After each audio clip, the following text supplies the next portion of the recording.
they were the best of friends.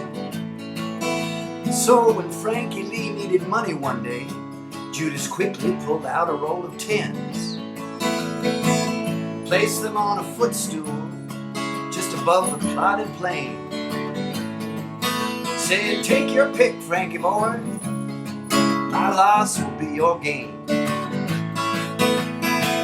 Well, Frankie Lee sat back down and put his fingers to his chin. But with the cold eyes of Judas on him, his head began to spin. He said, "Could you please not stare at me like that? It's just my foolish pride. But sometimes a man must be alone. This is no place to hide." "Well, all right," said Judas Priest, "all right, I'll leave you here. But you better hurry up and choose which of those bills you want before they all disappear. I'm gonna start my picking right now. Just tell me where you'll be." Judas pointed down the road, said, "Eternity." "Eternity?" said Frankie Lee, with a voice as cold as ice. "That's right," said Judas Priest, "eternity, though you might call it paradise." "I don't call it anything," said Frankie Lee with a smile. "All right," said Judas Priest, "I'll see you after a while."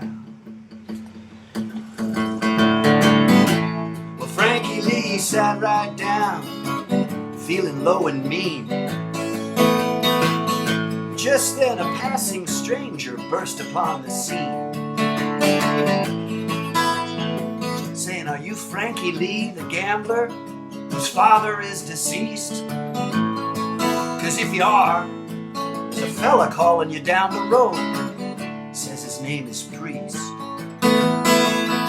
"Oh yes, he is my friend," said Frankie Lee in fright.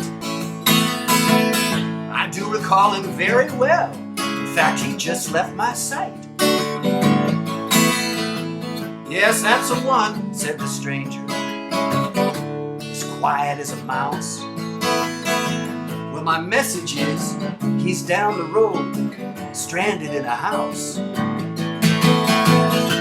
Well, Frankie Lee, he panicked. He dropped everything and ran, till he came up to the spot where Judas Priest did stand. "What kind of house is this?" he said, "where I have come to roam?" "It's not a house," said Judas Priest. "It's not a house. It's a home." Well, Frankie Lee, he trembled, and he soon lost all control over everything which he had made, while the mission bells did toll. He just stood there, staring at that big house as bright as any sun, with 24 windows and a woman's face in every room. Well, up the stairs ran Frankie Lee with a soulful, bounding leap. Foaming at the mouth, he began to make his midnight creep.